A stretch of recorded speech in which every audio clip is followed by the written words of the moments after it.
Wow. That was hilarious. Sorry. One for the blooper reels, but you can't see it, right?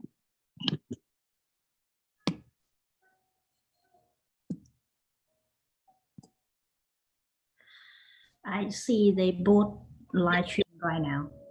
Okay. Interesting. So let's see. One more minute.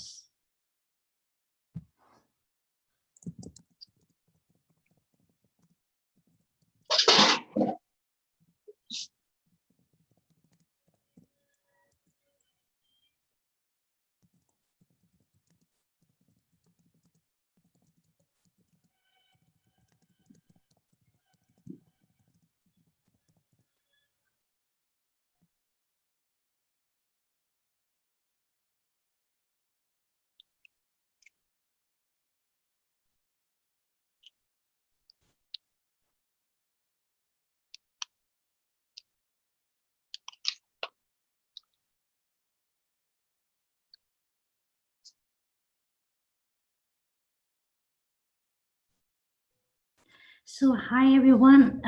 Today will be for the Know Your Power series, the first time, and the live stream will start by a little bit shortly. We are waiting for a student to come in to see us.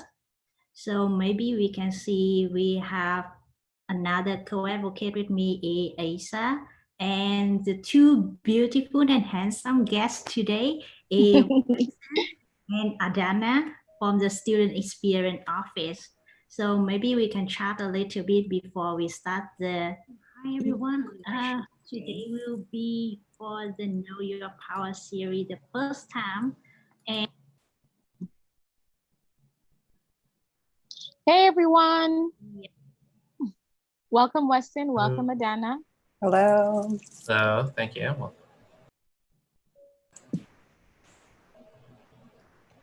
So maybe we can chat a little bit to see like how is the COVID times going on with you guys, how you like to stay productive and what is help you to like be more energy. I know we can not go out like a lot nowadays. Yeah.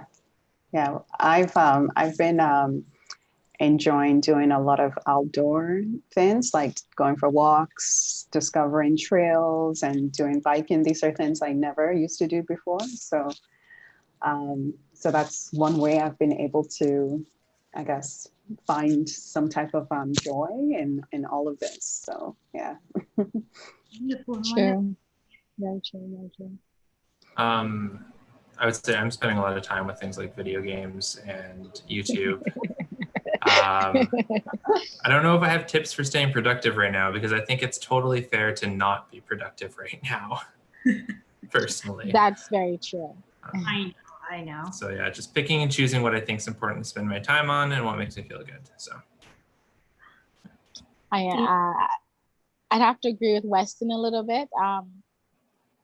I do the walks, but also I enjoy that time inside my home too, right? So definitely more reading, more experiments with cooking, definitely a different pace from before, definitely. But yes, it's that not silver lining, but the upside to it.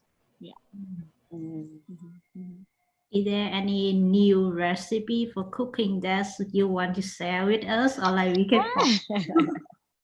I think that might be another show. We'll see how that goes. Sure. So what about like, can you share some name of the video games and we can follow you to play? well, a lot of Animal Crossing, like the rest of the world, I think. And some Legend of Zelda, Breath of the Wild, and Majora's Mask. Nice. Okay. So thank you everyone who is currently on. I mean, Animal Crossing, yes, definitely a number one pick I hear. I just when we all, you know, try and figure out what's the next steps and what are we doing. This is kind of what our focus is here, and our purpose is to show our students that, you know, I mean, we're all in a place, and now is the time to inform ourselves and be on a different path with the current situations. Thank you again for those who are joining and continue to join. As June said before, this is a first series, hopefully to be one of many. The Know Your Power series is here to empower students about Centennial and the options and the resources that they have for them to support them through their success, through every step of the way when it comes to becoming a graduate, and even going past that, because we have alumni service, and ensuring that every step and every level up that you have here at Centennial is for a purpose, and has a purpose and has a direction. There are so many resources at Centennial that many students are not aware of, or aren't even aware that they have access to. So this is why June and I named the series Know Your Power, because there's so much more than just being an attending student at Centennial College. June, I don't know if you wanted to add to anything in regards to how this series can really make an impact. Well, I kind of say Asa already like cover everything about the Know Your Power series for me.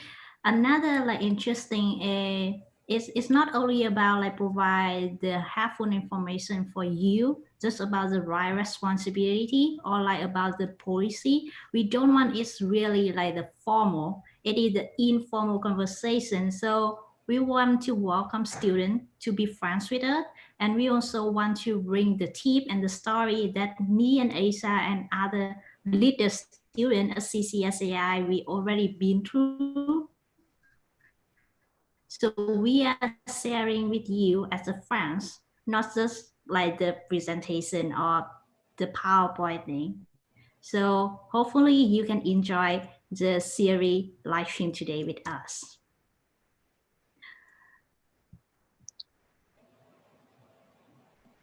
So, and pupil, and yes, I just want to remind a little bit.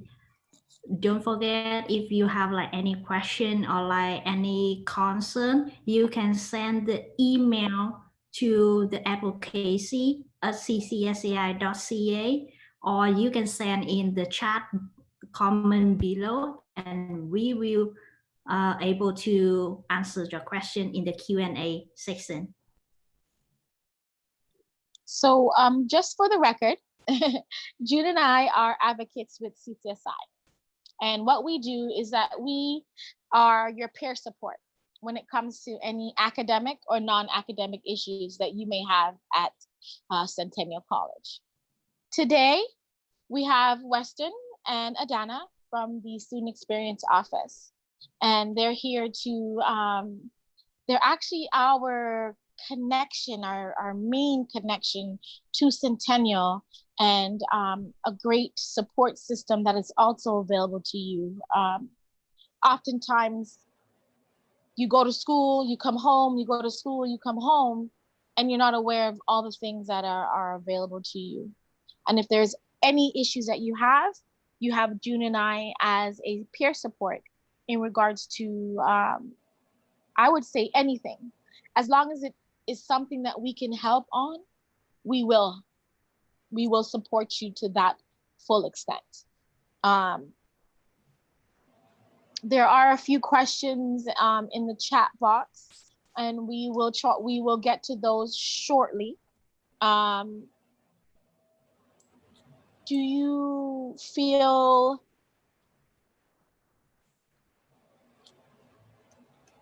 Sorry. I'm having some difficulty.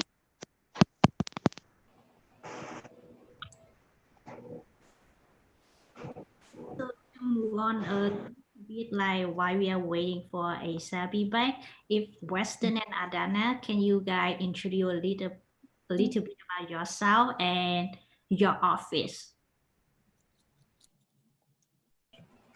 Dan, I'll let you go first. Oh, thank you. Like June and Aisha said, my name is Adana, and I'm here with my colleague Weston. We're both student experience advisors. We work in the student experience office.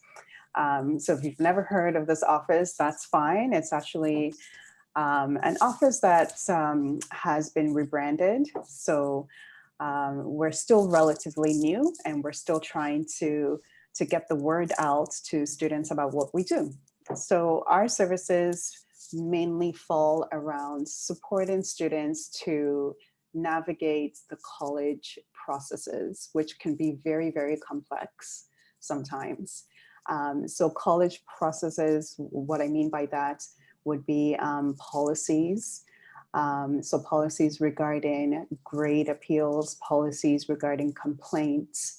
It could also involve processes like, what to do if you are having a conflict with maybe another student or with a faculty member. How do you go about resolving that issue?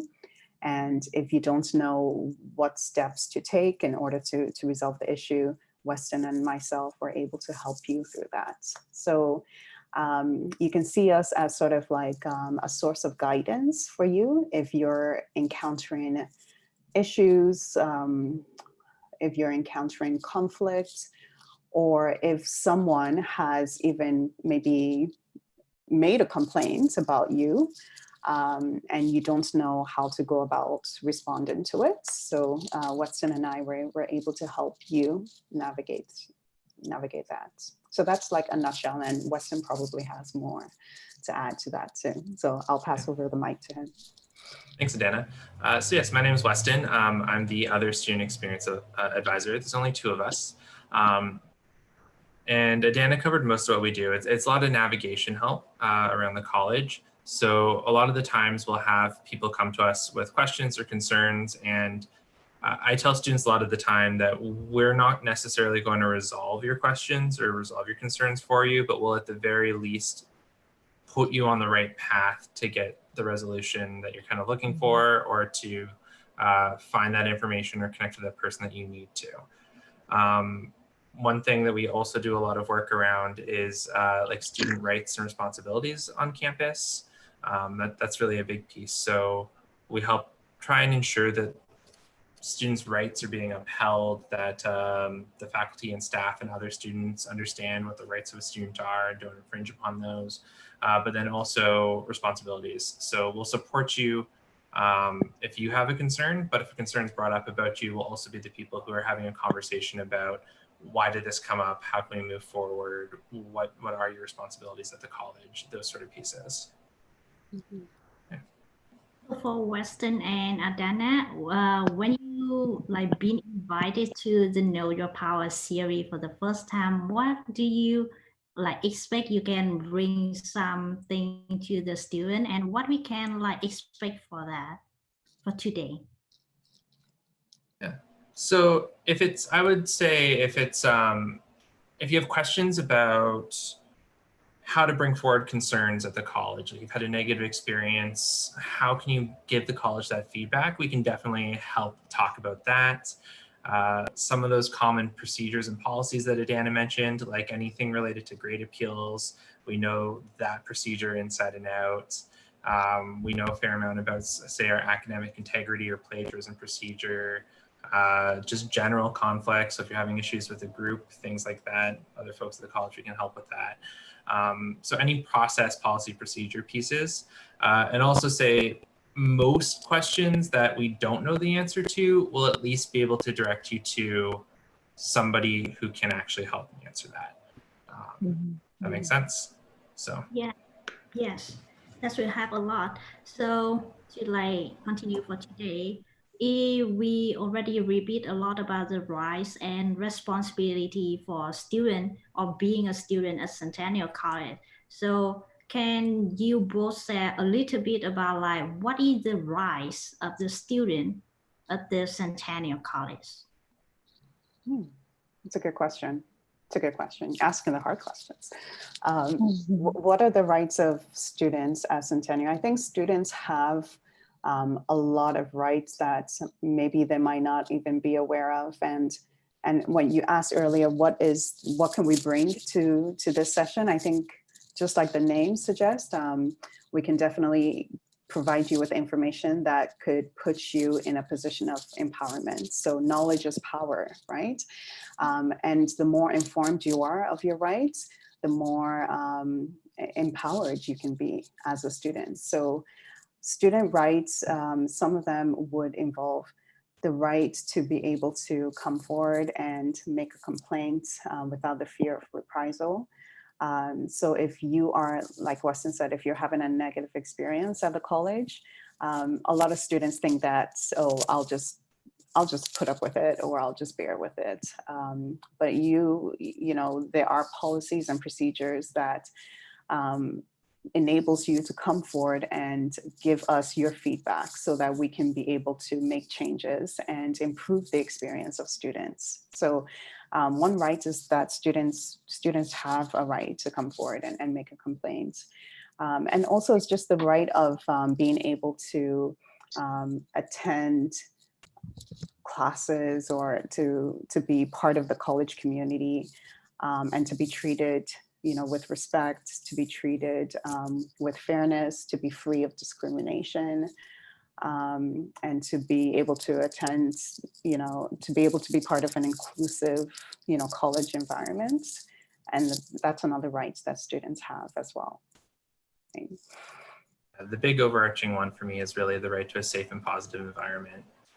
And Adana mentioned the right to bring forward a complaint. Another one that most students don't think about until they have to is you have the right to appeal. An appeal essentially means you don't agree with the decision that was made by somebody at the college, and you are kind of making it known that you don't agree with that decision and being able to share the reasons why you don't agree and those sort of pieces. So if decisions ever made about you, whether it be a grade you were given, or you're involved in a conduct situation with like security and they made a decision, you always have the right to appeal. And that's one that I think a lot of students don't realize exists.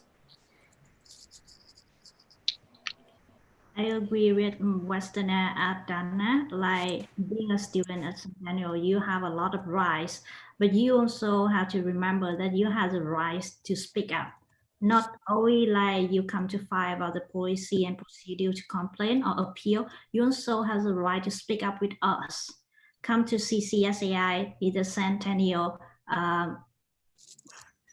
Centennial College Student Association Incorporated, finding any CCSAI board member or advocates. We are here to support you, to listen to you. Anything about the service or improvement that you want to bring to the college, we are here to like make it happen for you. And also, you may find that you're not the only person or the only student that feels that way or has that issue. And by bringing things to light, it allows that change and that empowerment to move forward and to be in the chains of communication. If there's no line of communication open, then there's no avenue to help you or to support your next steps and next levels.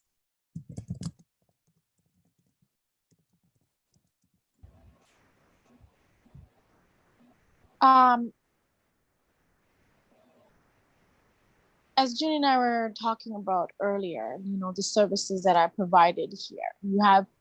There's so many services. You have services with Centennial College, and then you have services with CCSI that is given to every full-time student, every full-time student at Centennial.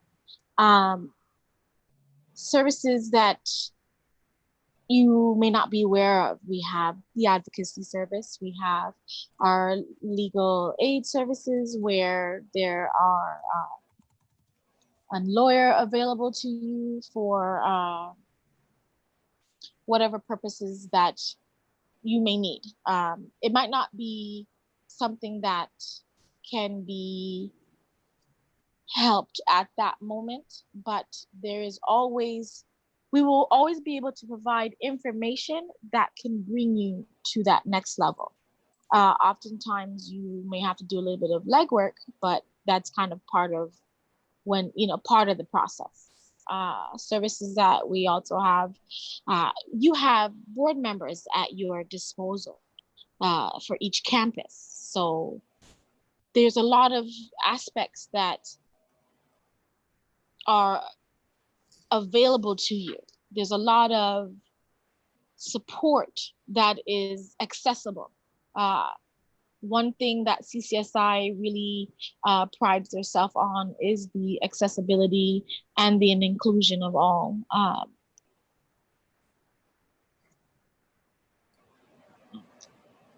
Okay. Sure. Yes, so beside for all of the rights that you already heard, so what about the responsibility when you are a student? Or like when the college has a responsibility with you? So maybe Adana and Weston can answer or share some like information regarding this. Yeah, for sure. I can start. So when we're talking about rights and responsibilities, there's a number of specific ones. And if you want to like know specifically what they say, I would look at the Student Code of Conduct, which outlines all the rights and responsibilities that exist for students. Responsibilities are kind of the commitment that a student has to make kind of in return for the rights that you have as a student at the college, right? So the biggest one, I talked about how students have a right to a safe and positive environment and learning experience. I think most of the responsibilities are essentially the flip side of that. So you have the responsibility to contribute to a safe and positive learning environment, or to at least not detract from it. You have the responsibility to comply with reasonable requests from Centennial staff and faculty. You have the responsibility to respect college property and other people's property, those sort of pieces. And when we talk about like conduct issues or things where security has to get involved or someone has to get involved to address an issue, it's usually because somebody wasn't upholding their responsibilities as a student. And I think with our shift during COVID to online learning, a really important thing to recognize is that the college's expectations, so like your rights and your responsibilities, those haven't changed. You have the same responsibilities that you did to the college as you did before we kind of closed down campuses and moved away. You also have the same rights. So it just might look a little different because you're in an online environment, you're sitting on a camera on Zoom, those sort of pieces instead of being in class, but the rights and responsibilities still exist there. Dan, do you have anything to add? Yeah, to add to what Weston mentioned, there's also, for me, one key responsibility that a lot of students might not be aware of, is also the responsibility to be honest in all academic matters. So really what I mean is that we're talking about like academic honesty, and maybe you might have heard that before. But we find that a lot of students come to our office because they are involved in matters such as like plagiarism or matters around academic honesty. And I think a lot of students are not aware of this, and that's why a lot tend to fall into situations involving academic dishonesty. So I would strongly recommend for all students to take the time and just familiarize themselves with the Student Code of Conduct, because it does lay out not just the responsibilities, but also your rights as well. And there are lots of other useful information there that can empower you as a student. So Yeah, so I think for me, one key responsibility is definitely academic honesty, which is something that a lot of students don't really aren't really aware of. So I hear like a lot of like interesting information and also the useful information for about the responsibility and relate to the student code of conduct. So where can students find this information, or like who the student they can contact with if like they want to talk more or they want to understand more about these conduct and policy? It's really good. I think that's really good information. All of the policies, so the one we mentioned, the Student Code of Conduct policy, is available on the college website. And you could easily access it by just doing a search on the college website. If you search college policies, you should see a page with all of the policies there. It's also available, I'm sure, on the CCSAI website as well. So you can access it there. Now, the challenge with policies is that it's not light reading.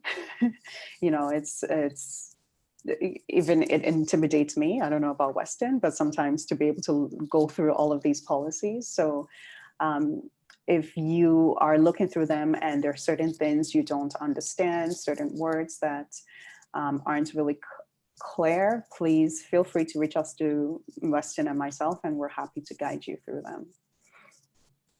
Yeah, and you can, like, we have a general office email that's just student experience at centennialcollege.ca. And anytime you send an email there, you'll get a response from us in 2 business days maximum is generally a response time. Yeah. I think Asa has something to share with us also.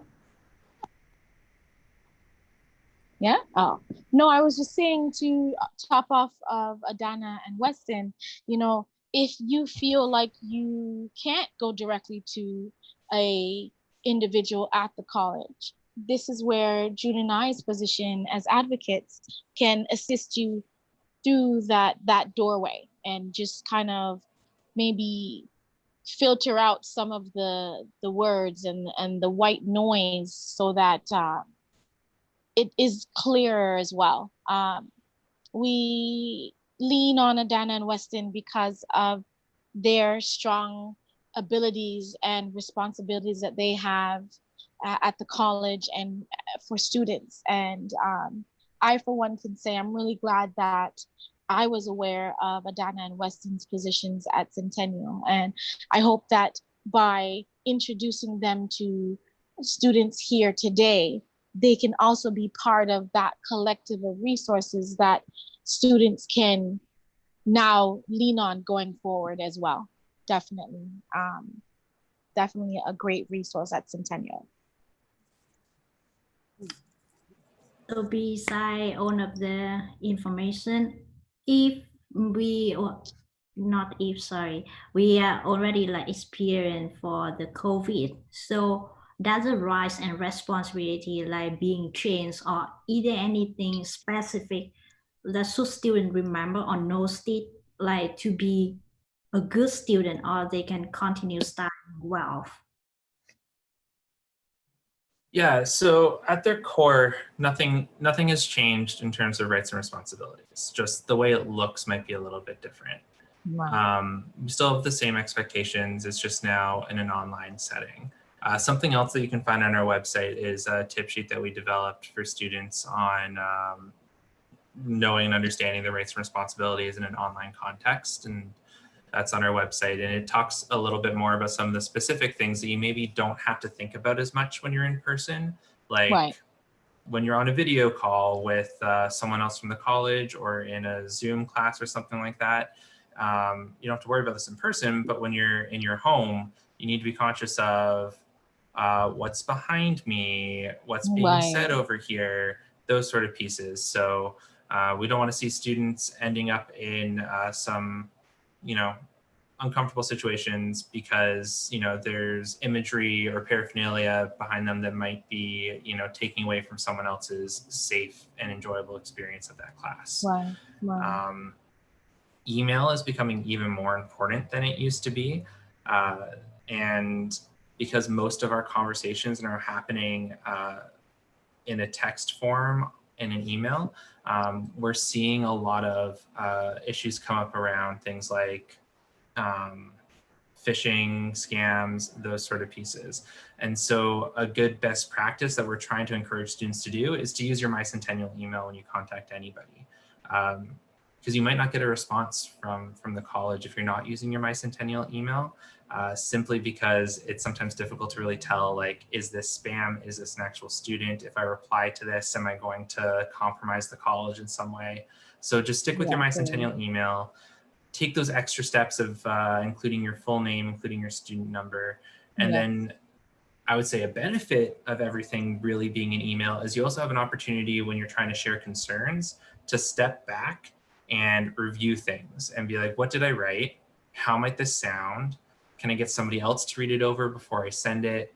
And that really helps when you're trying to resolve issues with other students, but also with staff and faculty. And I'd say those are some of the main things I can think of. Adana, do you have anything else? No, I think that pretty much covers it. And maybe something to add is just the way you interact with other students on discussion boards. So just being mindful of like how you present yourself on discussion boards, not allowing space for other students to also contribute to discussion, maybe not being mindful not to monopolize the space. But I think that pretty much covers it. I think a lot of students are not really aware that the online environment is still a classroom. And so they might just be more lax in terms of the way they conduct themselves. So it's just to be mindful. I really agree with Adana and Weston. You guys realized two important points during the online, because me and Asa are also the student, and we also experience these things like every single day, even like before the COVID or like during the COVID. So the email is really important. If you don't send from the school email, it might be like become the scam, or like it might be the spam folder, and the faculty and anyone employee at Centennial, they can't receive your email, and that is where you start worrying, where is my email coming from, like right. And why the faculty didn't reply me. That is the answer for you. And also for the discussion board, is really like how you interact with your classmates right now. You can't see them like face to face, you can't handshake, like you can't hug them. So only by discussion board, only by writing some letter to represent you. So it's really, you have to be mindful about that. So I think that's really like a lot of information, like student today for the live stream, or later on when you see the live stream, you can take away. We just want to mention, after this live stream, you can see all the information and also the link to the policy and procedure on the live stream. And also you can see on our CCSAI website, the email for the Adana and Weston and for the advocates will also be posted online to you. So I think we can move on. Like we hear a lot of the situation and scenario. So why not we share some story, we start some discussion to like let students understand more about the issue that they might be facing, or what kind of solution you can have, right? So Asa, do you want to start some first scenario? Well, I would say maybe one of the biggest things that come out of working through doing assignments and things like that is group work. You know, how sometimes within group work, there can be conflict. Things can go smoothly, but then sometimes there can be conflict. And oftentimes, as you know, students don't know how to deflect it, or maybe even redirect the conflict to ensure that the group work is completed, it goes smoothly. I think one of the biggest things is how can a student navigate a group work assignment through technology as it is now, as well as, kind of deal with the time management as well. Mhm. Yeah, that's group work, and I think Weston would agree, is one of the situations that a lot of students tend to have challenges with. And that's one of the situations that a lot of conflicts also tends to arise in group work situations. I think back to when I was a student, navigating group work was very challenging for me. And that's because in a group setting, you have so many different personalities, different styles, different way of working. And sometimes it's hard to be able to work with all of those differences. So I think in an online environment, I think one of the strategies that works really effectively would be to, at the very beginning, it's so important to just work on building some type of rapport or some type of relationship with your group members. And why I think that's important is because if you begin to see your group members as more than just a group member, but as someone that you've built some relationship or some connection with, then that allows all of you to be engaged in the group, right? It allows all of you to be connected.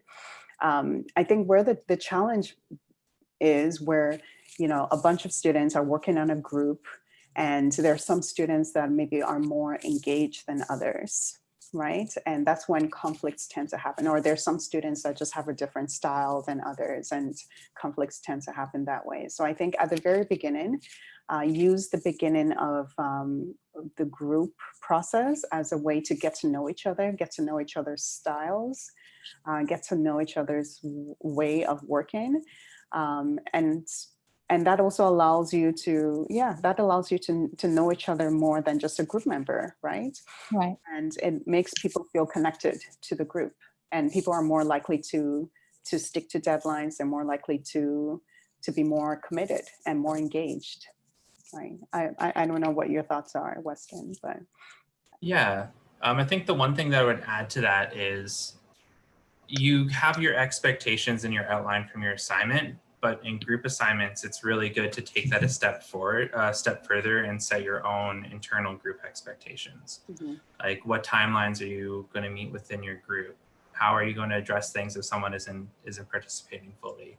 Those sort of pieces. Because if you at the beginning have that conversation about, okay, here's the work we're each going to do, here's the timelines we're giving ourselves, and here's what we agree we're going to do if somebody isn't meeting that, then there's no surprises when you have to address something and it comes up, right? So you might say, if someone doesn't meet the timeline, we're first going to reach out to them and try and find out why. And if they're still not able to really participate, then we'll go to the instructor. And because you've already set that expectation, then it's less likely to cause additional conflict by involving your instructor. I think that's the other thing I would put in is, if there's conflict in a group and it's not conflict that can be like resolved effectively just within your group, you need to involve your instructor. Especially if you have, say, somebody who's not doing work or not meeting those timelines you set each other, or not meeting those expectations you set with each other, you need to involve your instructor, and you need to do it sooner rather than later.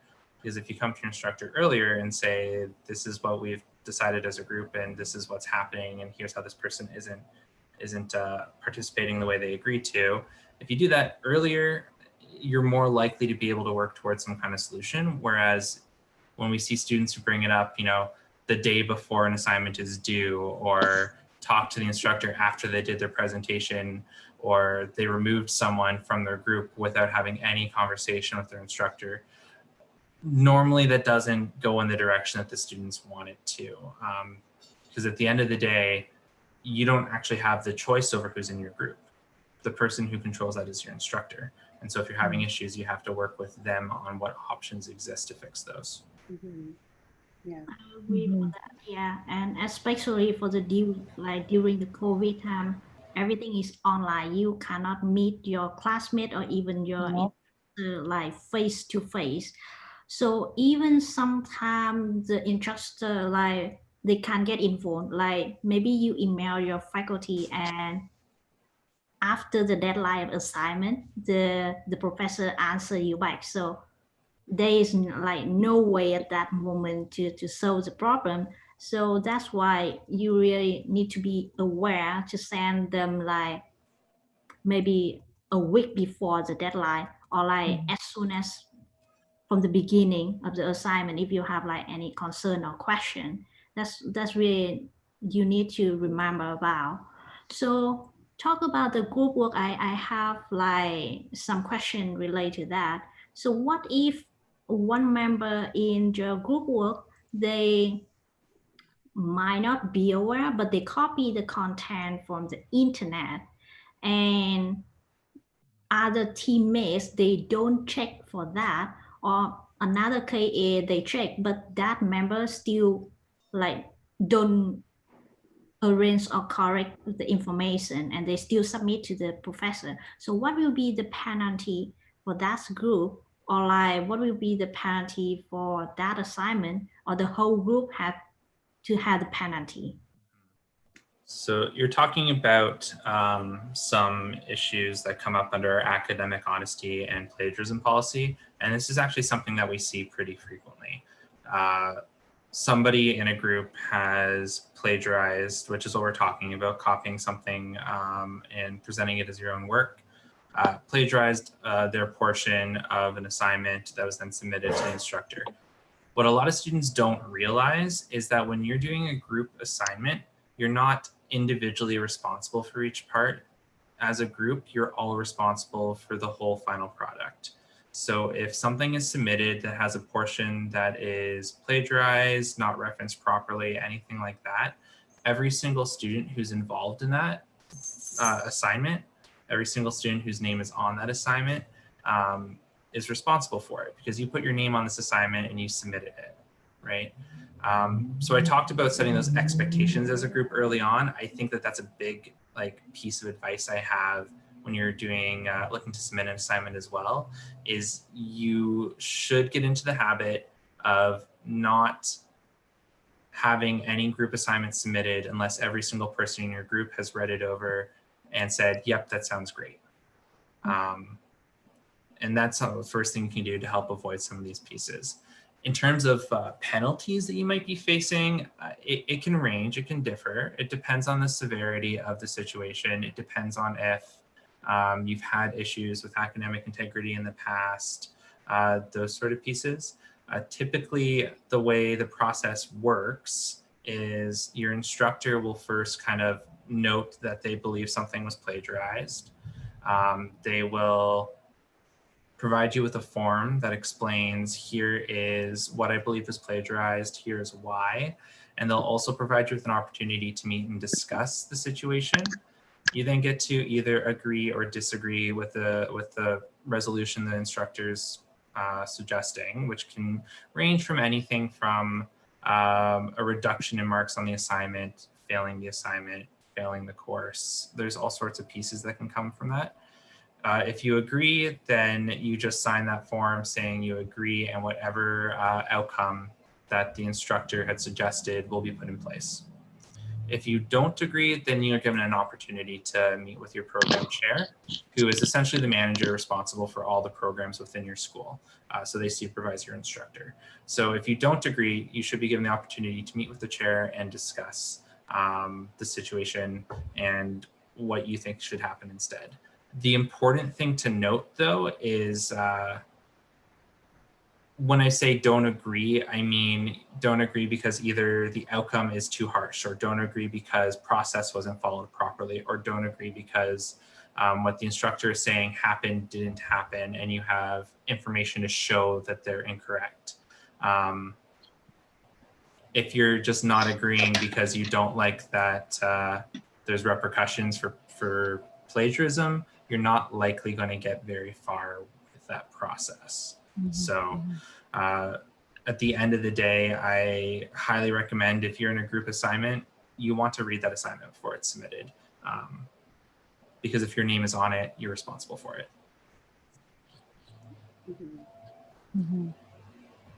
Thank you very much, Weston. Definitely the little parts of group work that students don't really take in. It's just like, let me get the assignment. Let us get it done. Let's break it up, you know? And then something Adana said about getting to know each other's styles when it comes to group work. Those are big, big points that would allow for group work to be smooth and be consistent, because that's the other part. When you do a group work, it needs to look like it was a group effort, but at the same time there needs to be a flow.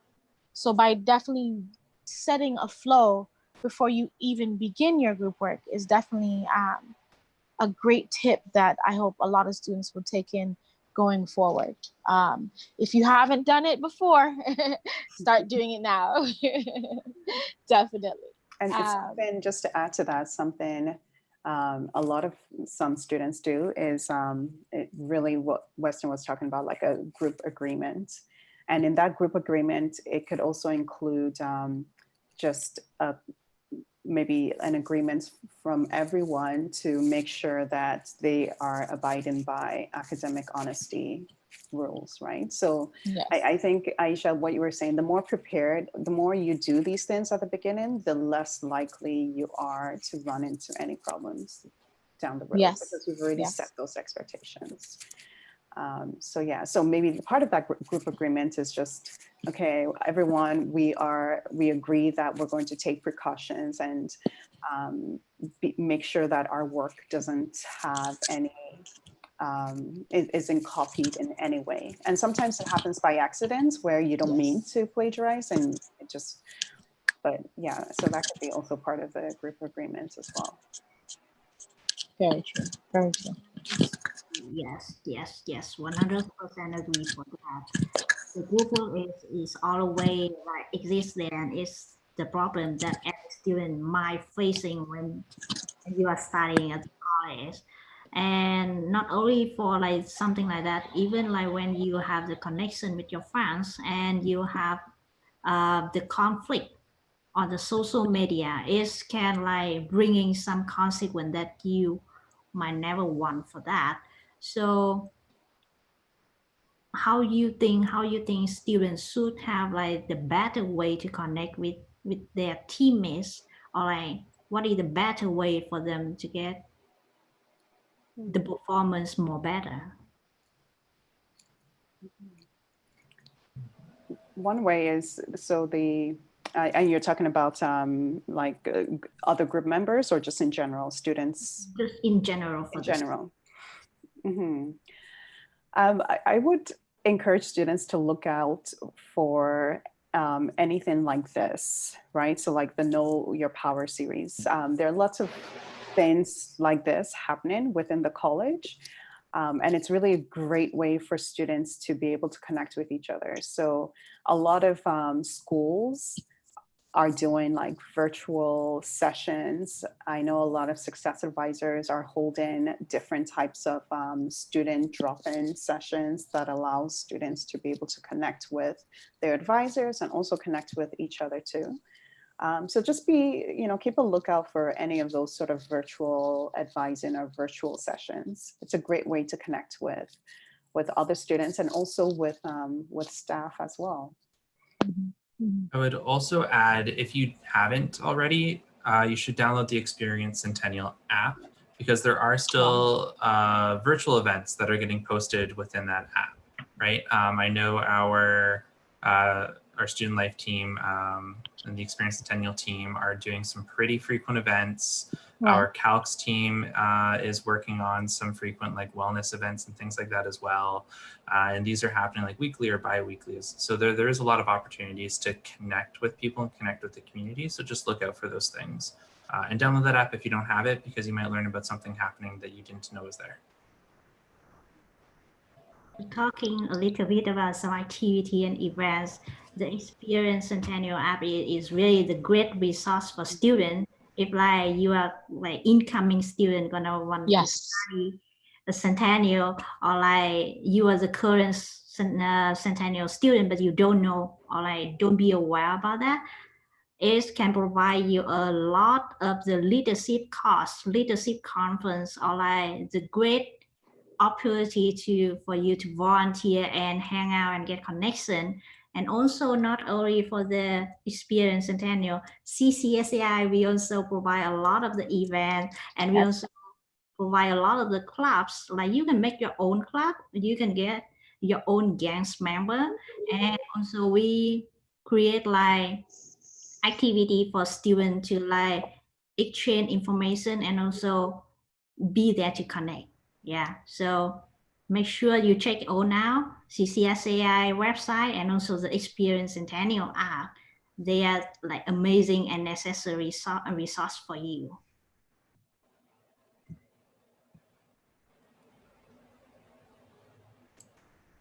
So I think we can have like another questions.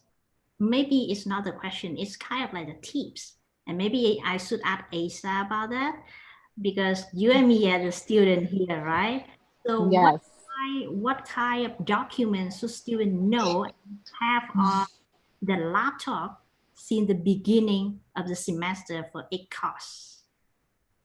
Ooh, see now, I would say one of the biggest things that you need to ensure that you have is your course outline. Your course outline will bring you the biggest information that you have.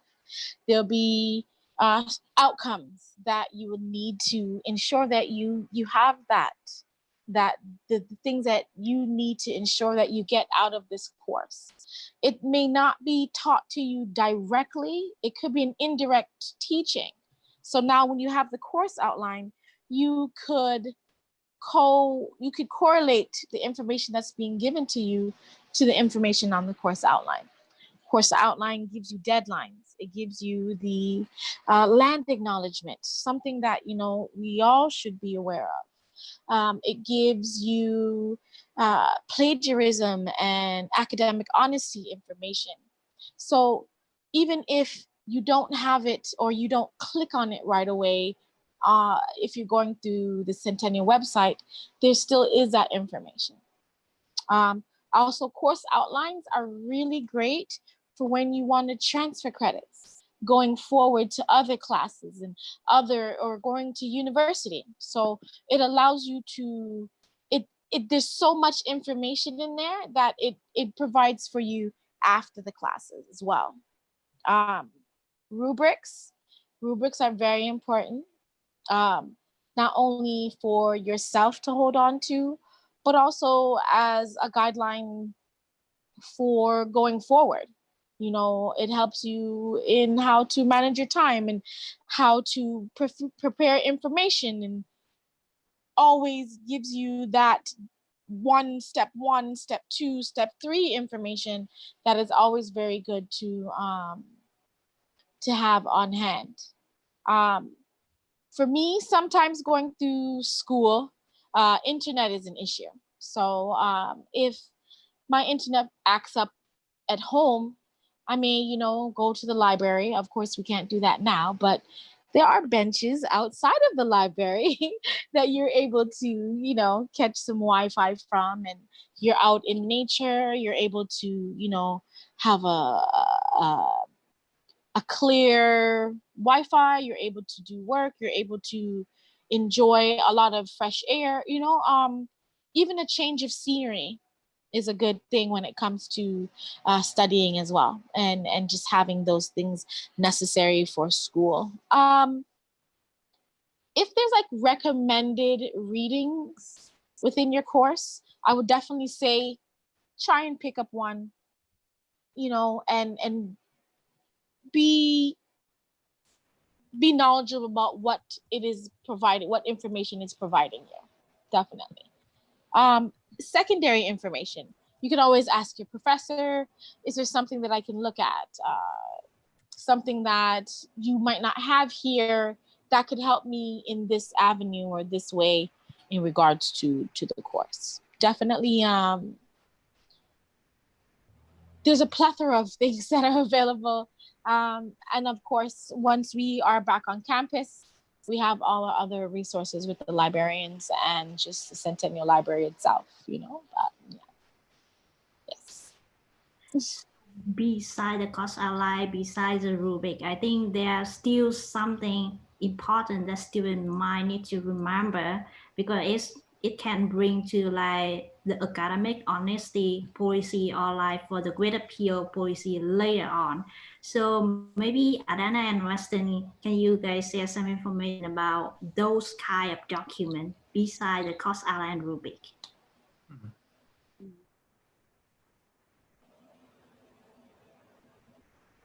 Okay, you want me to go? I'll start. Maybe I'll start with grade appeal, the grade appeal procedure. So the grade appeal procedures is one of the policies that we mentioned earlier. And once again, you can find all these policies on the college website. But when we're talking about what rights do students have, like Weston said earlier, students have the right to come forward and make an appeal. And that also includes appealing a grade.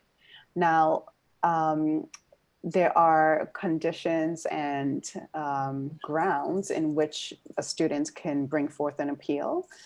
And right now, there are only 2 grounds upon which you can appeal your grade. And one is that, you know, you feel there is an error in the calculation of your grade. For example, if you notice that maybe there was an assignment that wasn't calculated or the professor missed something, you can definitely put in a grade appeal for that. And the second ground is if you feel like the grade you got on an assessment doesn't add up to the rubric. So Aisha mentioned the course outline.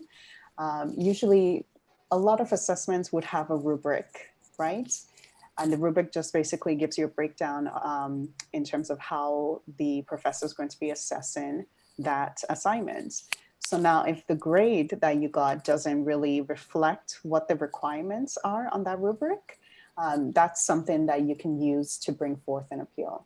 So the grade appeal is a process that exists for students to appeal a grade that they feel is not, that they feel, you know, dissatisfied with, or they feel like they really need to get a higher grade on that, or they want to have someone relook or reevaluate their work. Yeah, and I think the grade appeal, along with other policies, when we coach students through those policies, one of the things that we talk about is supporting documentation in it. So when you're talking about like what sort of documents students need to engage in these policies, we have forms for all of them. They're on our policy page that help walk you through as well. But we also note in those that you need supporting documentation.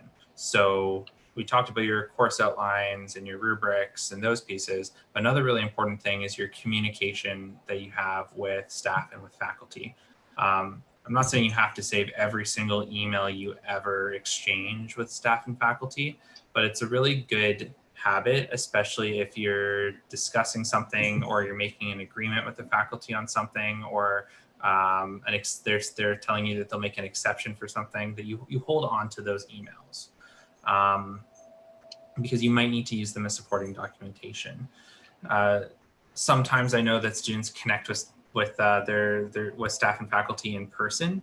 Well, I guess not in person right now, but like a verbal conversation, something that's not recorded or written down, maybe in a Zoom meeting or an advising meeting or something like that, and something you might understand something from that meeting.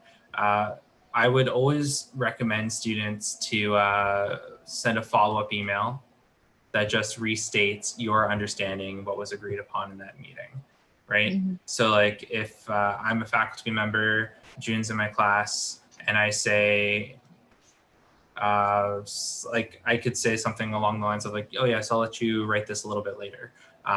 If you don't put that into an email, have it on paper, that faculty teaches a whole lot more students than just you. It's possible that they missed something. It's also possible that you heard them say something out of context or that they didn't actually mean. So if you put it on paper, it at least shows this is the conversation we had.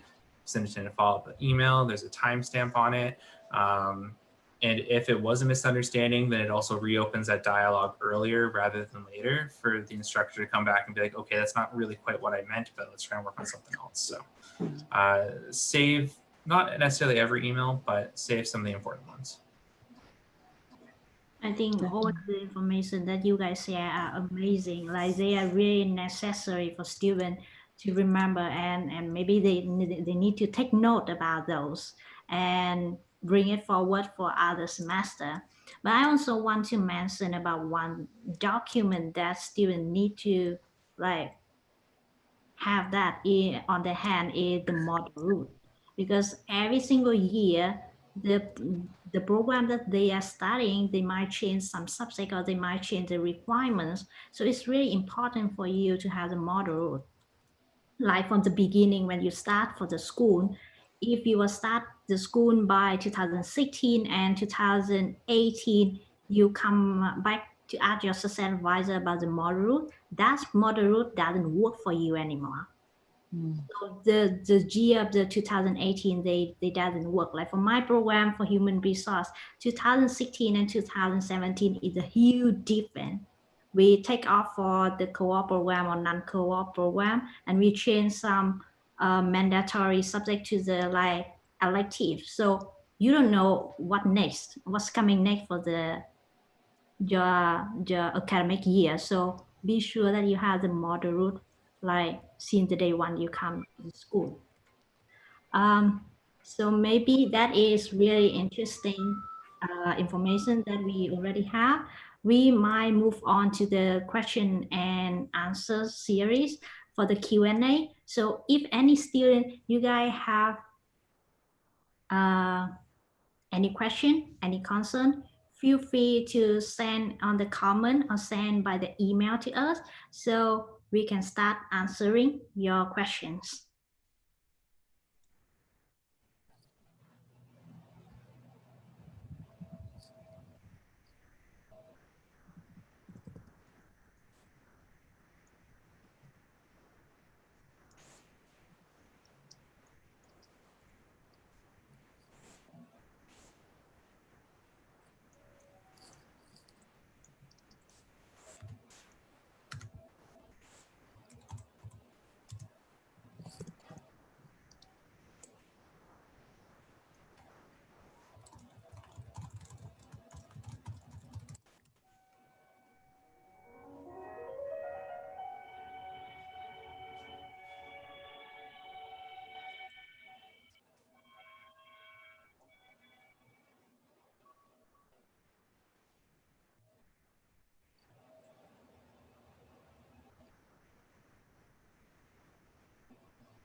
So maybe we can start for the Q&A pass right now. I have a couple of the questions from the student. So if any student have like any question or concern about the rights and responsibility or anything that you have the concern related to the Centennial College, we are here to help you answer the question. Just comment your question or just send the question to the email advocacy@ccsai.ca, or easier way, just comment below. So maybe we come to the first question. So right now is for the COVID-19. Is there any information that we can have or we can provide to the student about the work permits being extended due to job loss as a result of the COVID-19. So maybe talk a little bit about this. I'm not sure about like the postgraduate work permit, but I know for sure for international work permit, like while you are studying, you have been extended more than 20 hours to work on like any company until August 31st. So it's not like limit you at 20 hours per week or 40 hours 2 weeks. It's more than 20 hours and you can work until August 31st. Any other information about the work permit or postgraduate work permit? I think you should be definitely check on the CIC website, because right now it keep checking the application faster than before. We pause the visa application like outside the Canada, so any kind of the application inside Canada right now is really being processing like faster than before. Also, it's really great if you reach out to your international advisors. They have more information that we would probably not have on hand to help provide the correct information. It's always good to go that avenue as well, because that is your first line of success. Yeah, also I think not like all the student at Centennial know about, but we do have the immigration advisor along with the international advisor. So any questions about the immigration, you can contact with the SAGE international office and email to them directly. We have 3 immigration advisors at the college to contact with.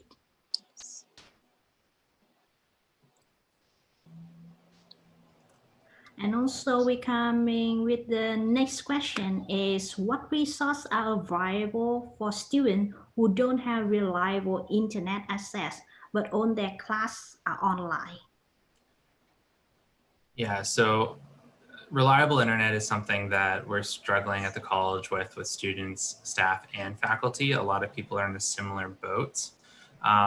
The first thing I would recommend looking at is any of the bursary options that exist. One of the reasons why bursaries were created was so that we could help students access some money to maybe pay for a better Wi-Fi package or to buy a better router, those sort of pieces.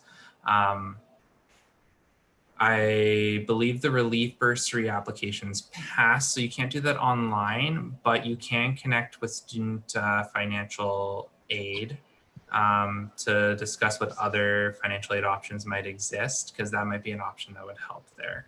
I would also say if not able to find a good resolution for internet access, reliable internet access, I would recommend starting a conversation with your instructors as well to let them know what it is that you're facing, why you don't have, can't necessarily access your courses and your classes as reliably as you would want to, and what are some suggestions that you maybe have. So this might be, are the slides getting posted online? Is the session being recorded? Is the instructor providing any kind of like alternative ways to share that discussion from the class with you? And most of the time you should be able to find a good resolution with the instructor. But if you're at a place where, you know, you can't get the financial services to help and the instructor isn't willing to make any kind of changes or accommodations, that's when any one of the 4 of us here can help you bring that concern to your program chair and to see if you can get a resolution there. Interesting, yeah. Thank you very much, Weston.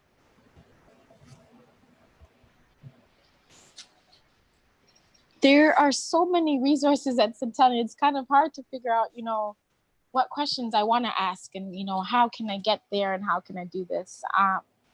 One of the biggest things I would definitely say, I mean, I know we can't do this right now, but, you know, as soon as you get back on campus, engage yourself with what is available it's always good as a student to engage yourself in any aspect that you can, whether it's applying to work or just being available to answer questions. One of the biggest things right now that Centennial as a whole wants to do is hear from our students, hear what's going on and what is needed and what things are being missed. So definitely, you know, I want to reach that. I want to send that out to our viewers, to students who will watch this later. It's necessary for us to hear your voice and to let us know how we can help. We can assume, but then the Know Your Power series purpose won't be fulfilled because we want to hear from you. This is about empowering you, our students, and ensuring that we address your issues and your concerns and your needs so that each and every student can have a successful and positive and empowering time and session and experience, sorry, at Centennial.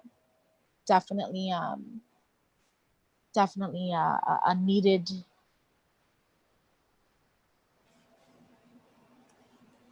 I agree for that. So we also have like another question. If like student want to like raise some concern or make a complaint against the faculties because they feel that it is not like fair in the classroom because of some issues, and what are the options for the student to keep like the complaint anonymous because they don't want their name to be appear, and the faculty might see the name and they might get like deduct mark if that choose, or like how we can help them to be heard about their concerns and how the complaint form can be going forward. Yeah, I can answer this. That's one of the common problems that we see a lot of students having or encountering, is that they have an issue with a faculty and they want to make a complaint, but at the same time they're scared that if they do so, it would result in the faculty maybe targeting them or grading them harshly. So, and oftentimes on Weston and I, when we're trying to coach students on the complaint process, we inform students that it's, you know, you can't make an anonymous complaint about a faculty. So you do have to have your name attached to it.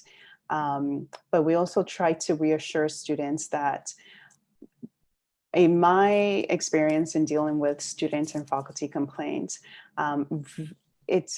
students do not suffer any type of reprisal, which is what fear of making a complaint is, right? Students don't have anything to worry about in terms of a faculty coming back and maybe singling them out. If anything, making a complaint usually results in a positive outcome, right? It usually results in the chair of the program looking into the complaint and maybe having a discussion with the faculty in terms of things that faculty can do to ensure that the learning environment is conducive for students. So while it's definitely, I think, a valid fear that students have, because anyone would be afraid to come forward and put their name on a complaint, but at the same time, the benefits of making a complaint actually outweigh the risk. Because if you don't make a complaint, then your situation is not going to change, right? Whereas if you do come forward and put in a complaint, it usually results in people in a decision-making capacity looking into that complaint. And secondly, it helps to not see it as a complaint, right?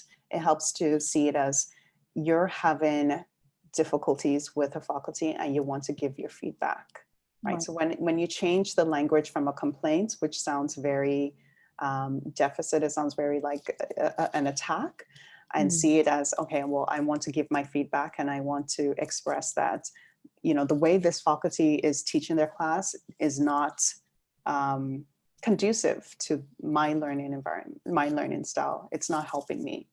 And I want to express my feedback, then that helps, right? So you don't feel like you're doing anything wrong. Yeah, it's true. Yeah, I see a lot of students. Yeah, Weston? I was going to say, and if there ever is reprisal, or if there ever is a negative outcome that happens, the college takes that very seriously, because one of your rights that's listed is the right to bring forward a complaint without fear of reprisal. So if that does happen, then that's now even more serious than just the complaint that was brought forward. Exactly.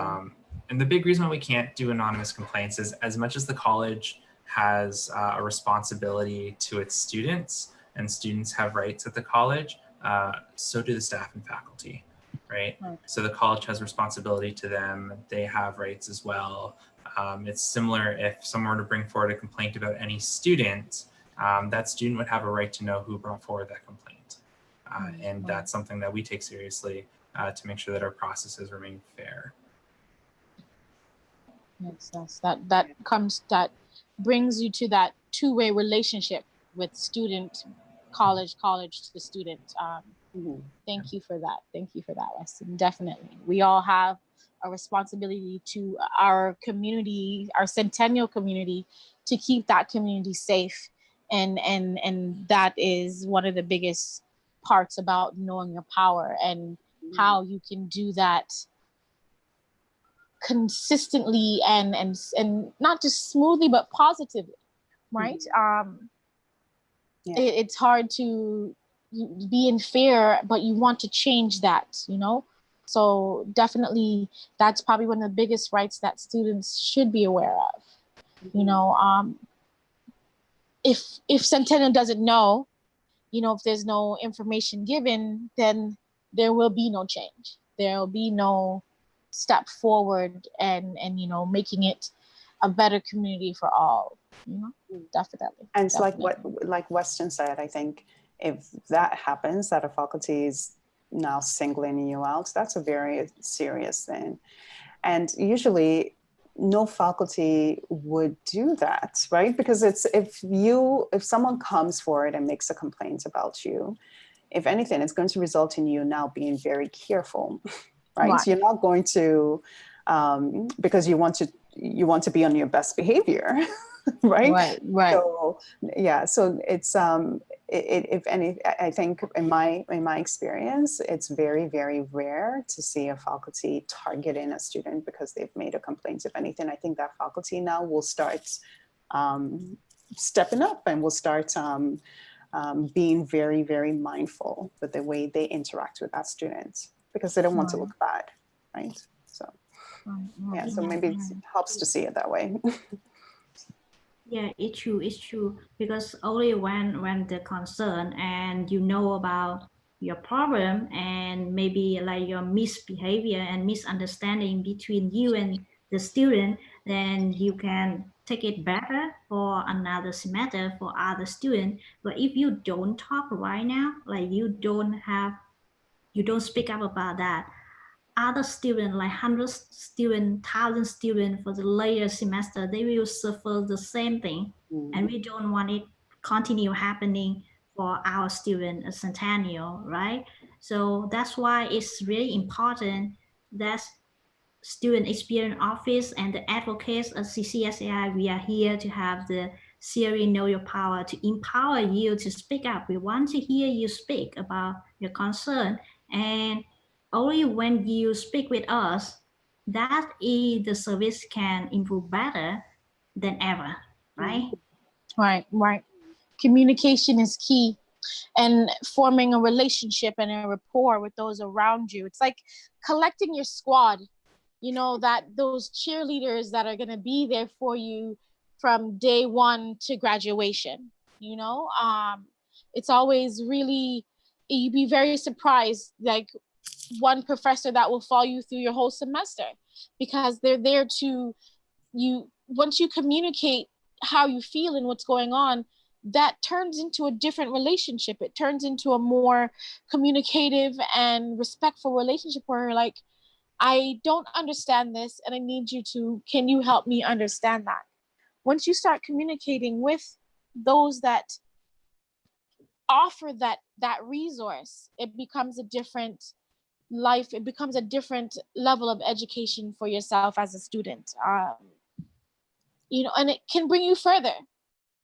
You know, as a person that's in a degree program and I see more professors regularly, you know, my program is a smaller program, so I'm always being taught by the same professors. So now while they're learning my style, I now have to take into account their style of teaching, their way of providing information, and how, if that information is not provided, how I can obtain that. And that comes from communicating with your professors, even with your classmates, and, you know, just to ensure that you're getting the best education possible for yourself is where you now have to self-advocate and speak up and say, I don't understand this, or I need further this. Without speaking and self-advocating, it would just literally be the same thing over and over and over again. And that kind of non-change affects a lot more than just your education. Yeah. That's a really good point, Aisha. And, you know, another way of looking at it too is that, you know, June mentioned that you are trying to, you could see yourself as making changes for students that are going to be coming after you. Right. But, sometimes we are also benefiting from the changes that past students made, right?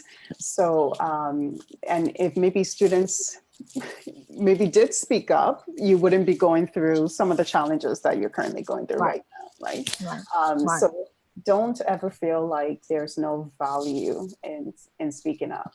I think there's some students that think, oh, well, the change is not going to happen anytime soon, right? So what's the point? Oh, it's just too much energy, right? And yeah, it's not easy to speak up. It's hard, but you can, you know, see yourself as, okay, as a leader in that way and as making a difference, making an impact, right? Yeah, so I definitely agree with that. And also we, as this team, June and I, Adana and Weston, are here to support that speak up. We're here to give you that extra push that you would need for your own self-advocacy. So you're never alone in anything, you know, when it comes to ensuring your success at Centennial. There's always someone in our community that can assist you. And I think that's I hope this is one of the many takeaways that we will have today, is that you're not alone in your experiences and in the support that you may need from Centennial. Definitely something to remember. Yes, to remember. I think it's really meaningful and especially for like international students when they come here alone. They don't have like any friend and they just know coming to school to study. And here now they know that they have the community to support, they have the team, they have the friends, the cheerleaders, and it's really important to let you know that you are not here alone. You not come here for study. You come here to explore the cultures, you explore the Centennial and explore a lot of other amazing things, activities, conference, events, hang up, organization. We are all here for you. And if you need any kind of like recommendation or connection, we are here to support you. Just like come and talk to us or just send us an email or like maybe just message on Instagram, Facebook fan page. Yes, build relationships. Building relationships bring you a lot further in life, on any journey. It helps in your career. It helps in your day-to-day.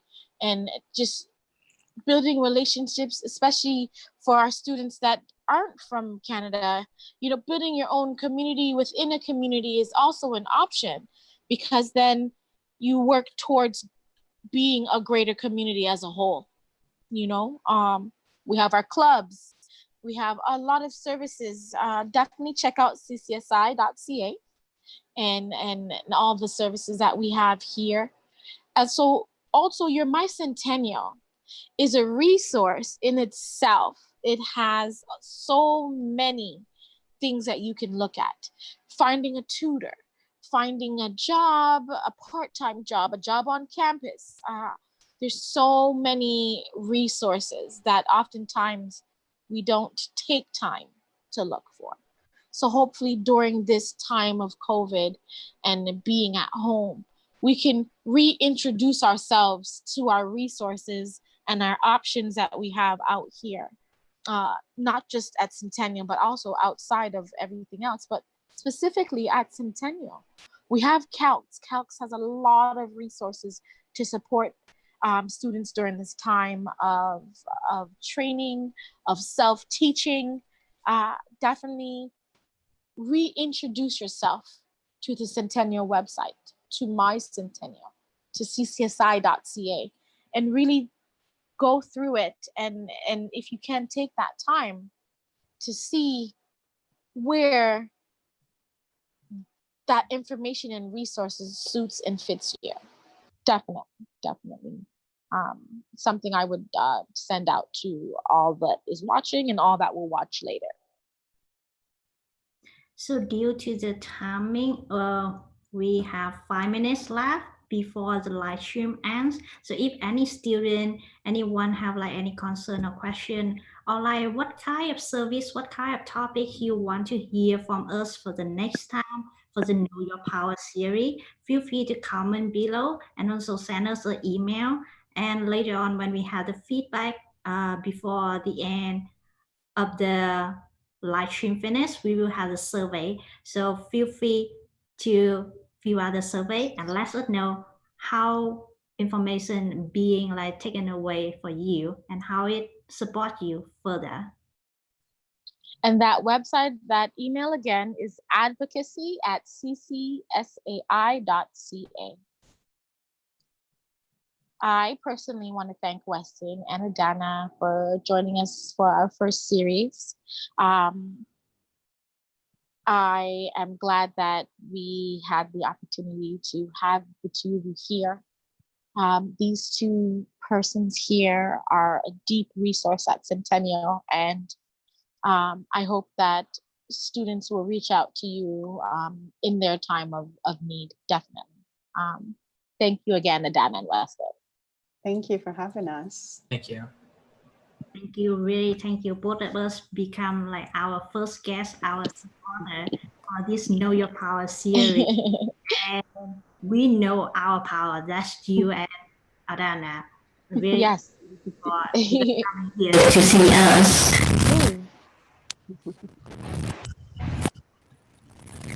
We can take these 3 minutes for students to fill out for the surveys, and we are also really thankful for the student, anyone coming to see our live stream today, sending us the question, and hopefully the information can come to you and later on it can support you in any way. And after the live stream, we will post the link to the policy and procedure. And if you have like any question, concern, feel free to email to us or like send us a message, because everything is confidentiality and your concern is like in protected.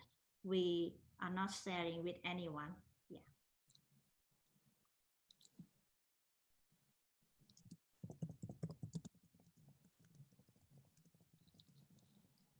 I think Aisha's audio stopped working.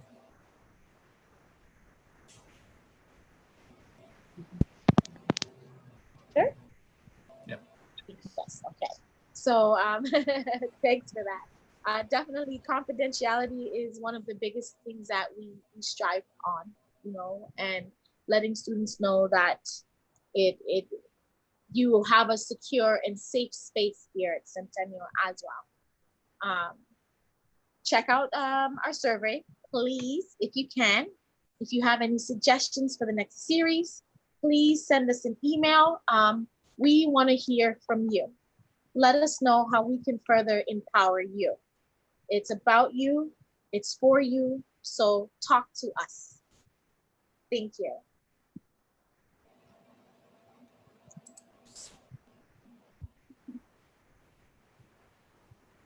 June, did you want to add anything or? I think we already like cover a lot of things. If you have like any topic or like any kind of like connection you want to make, or like you want to see the different department here in the Know Your Power series, we are really welcome to do that. And even the organization outside the college that we can bring in, feel free to let us know. And that is your power. You have the power to speak to us and also to let us know to help you. Yes, yes. Really thank you everyone for today. And it's the times we are really successful today. Yes. Have a great day, everyone. Thank you. Bye.